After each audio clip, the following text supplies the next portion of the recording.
D'après le tweet de Thierry Breton, la Commission européenne s'est donné comme mission de faire payer les GAFAM, c'est-à-dire Google, Apple, Facebook, Amazon et Microsoft, pour déployer une connexion internet d'au moins 1 gigabit à toute l'Europe. C'est un projet qui coûterait plus de 174 milliards d'euros pour une livraison prévue en 2030. Là où ça fait un peu polémique, c'est que Thierry Breton veut faire payer les géants d'internet pour la construction de toute cette infrastructure en Europe, car la majorité de la bande passante leur est destinée. Mais si on raisonne avec cette logique, pourquoi alors ne pas faire payer les constructeurs automobiles, comme Audi ou Renault, pour l'utilisation des routes et autoroutes? Dans cette vidéo, nous allons voir en quoi consiste ce projet et pourquoi l'Europe risquerait de perdre tout l'argent investi en voulant essayer de taxer ces entreprises américaines.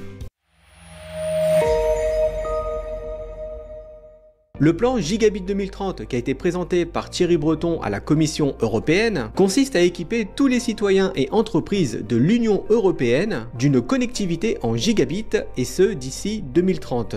Alors pourquoi miser aussi haut? Tout simplement parce que le développement des technologies comme le cloud, l'intelligence artificielle, le big data, la blockchain ou encore la réalité virtuelle, eh bien tout cela demande une connectivité très rapide. Le problème, vous l'aurez deviné, c'est que ce projet très ambitieux va demander un certain investissement.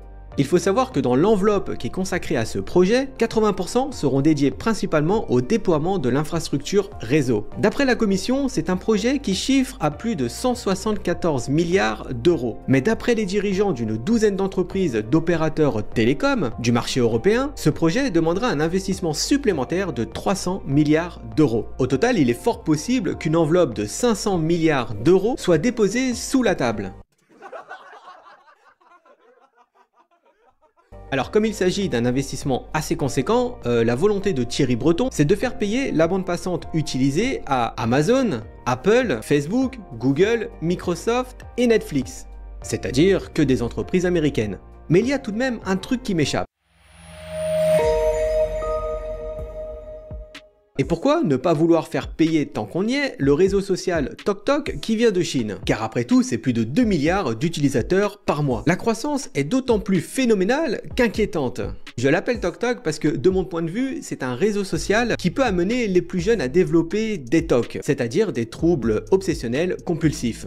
Alors je suis conscient que c'est un peu fort de dire ça, mais à l'image des fast-food, il faut bien comprendre que le format court abîme fortement la santé cérébrale, ce qui signifie qu'une grande majorité des jeunes ne pourront pas retrouver leur capacité cognitive parce que le cortex préfrontal qui joue un rôle important dans les émotions, la motivation, la prise de décision, mais aussi la mémoire, n'est pas totalement formé avant 25 ans. N'hésitez pas à faire des recherches sur les dernières études à ce sujet, car croyez-moi, ce n'est pas du tout prometteur. Donc à mon sens, s'il y a bien un réseau social à faire payer pour les ravages qu'il est en train de produire, c'est TokTok.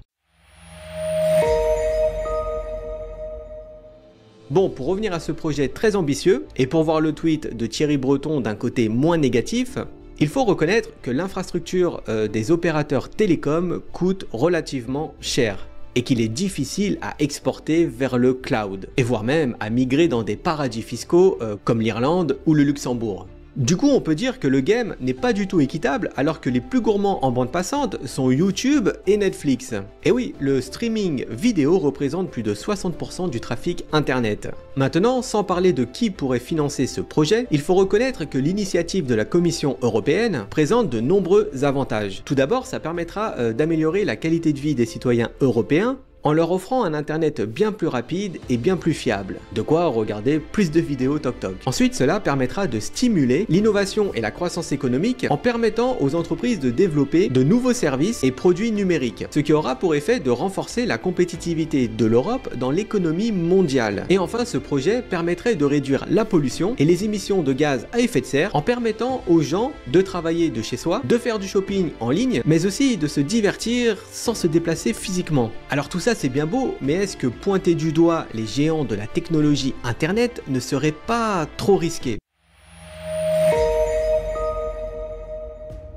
S'il y a bien une personne au monde qu'il ne faut pas contrarier, c'est Elon Musk, qui est à la tête de plusieurs entreprises, dont le projet Starlink, qui permet de fournir une connectivité Internet au monde entier en utilisant le réseau de satellites Internet de l'entreprise SpaceX, dont il est aussi le fondateur. Alors même si ce déploiement est toujours en cours, il faut savoir que la majorité des pays européens peuvent déjà y avoir accès. Le prix pour bénéficier de cette technologie est de 50 € par mois, dont un paiement unique de 450 € pour se procurer le matériel. Alors c'est clair que ce n'est pas donné. Mais maintenant, si on prend par exemple ces 450 € de matériel Starlink, pour les multiplier par 250 millions, qui représente une estimation du nombre de foyers dans toute l'Europe, cela nous donnerait un investissement seulement de 112,5 milliards d'euros, ce qui est bien loin du budget initial de 174 milliards d'euros du projet Gigabit 2030, et encore plus loin des 500 milliards d'euros estimés par les opérateurs télécoms. Un autre avantage, c'est que cela éviterait de monopoliser de nombreuses ressources pendant de nombreuses années. Et oui, car si la Commission européenne décide d'équiper tous les foyers d'un Internet satellite, eh bien il suffirait simplement de lancer une commande sur Internet. Et enfin, le dernier avantage, c'est qu'il n'y aurait aucun frais de maintenance et d'entretien, hormis un abonnement de 50 € par mois. Mais même si on prend ces 50 €, ça reviendrait à 12,5 milliards d'euros par mois. Alors qu'actuellement, rien que le budget d'entretien des infrastructures télécom revient chaque année à plus de 50 milliards d'euros. C'est d'ailleurs un chiffre qui risque fortement d'augmenter si l'on déploie une nouvelle infra pour équiper toute l'Europe. Maintenant, avec tous ces éléments, Elon Musk pourrait faire perdre des milliards d'euros à l'Europe, rien qu'en bougeant simplement un petit doigt. Vous le savez sans doute, mais récemment Elon Musk a donné un accès gratuit à Internet pour toute l'Ukraine qui est actuellement en guerre contre la Russie. Alors à première vue, on pourrait penser que c'est pour soutenir la cause. C'est d'ailleurs sans doute le cas. Mais il ne faut pas oublier, bien avant que Elon Musk crée le projet SpaceX, il s'était rendu en Russie pour acheter du matériel spatial. Et son déplacement n'avait pas du tout été pris au sérieux. La Russie avait même trouvé l'ambition d'Elon Musk complètement fou. Et oui, car son but était de reconditionner des lanceurs en les faisant atterrir sur une plateforme spécifique, un peu comme Iron Man. Et aujourd'hui, à la tête de SpaceX, Elon Musk fait de l'ombre à la Russie sur le domaine de l'aérospatial. Tout ça pour dire que s'il estime cette démarche de demander une participation pour déployer Internet à toute l'Europe comme du racket, eh bien il pourrait très bien offrir à toute l'Europe le matériel Starlink et leur demander de s'acquitter seulement de l'abonnement mensuel de 50 € par mois. Et bien sûr, cette offre serait financée par les géants de l'Internet américaine. Ce qui aurait comme impact de faire perdre plus de 500 milliards d'euros d'investissement à l'Europe, tout en leur infligeant des coûts de maintenance très élevés chaque année pour une infrastructure qui ne serait pas utilisée. Alors tout ça peut sembler gros et improbable, d'autant plus que le débit d'une solution Starlink est bien loin du gigabit. Ça tourne plutôt entre 100 et 150 mégabits, ce qui est d'ailleurs largement suffisant pour passer ses journées sur Netflix. Mais il y a un autre point qui serait intéressant de soulever. Elon Musk est en train de déployer une nouvelle version de ses satellites qui permettrait à tous les smartphones de lancer des appels, d'envoyer des SMS et d'utiliser sans trop pousser une connexion internet. En gros, après avoir dominé le marché des voitures électriques avec Tesla, puis d'avoir écrasé la concurrence sur le marché des lancements avec SpaceX, il va maintenant s'attaquer au réseau de communication mobile. En gros, l'idée serait de permettre à tous les citoyens du monde de posséder un petit appareil portatif qui permettrait de se connecter à Internet de n'importe où. Appel gratuit, Internet gratuit, pour tous les abonnés. Pour toute leur vie. Et le plus fou dans tout ça, c'est qu'une fois que ce projet sera déployé et fonctionnel, eh bien, plus rien ne l'arrêtera. Et oui, car il pourrait par la suite se lancer sur le marché des smartphones en proposant des appareils qui se connectent à Internet dès que vous le sortez du carton. Et tout ça gratuitement.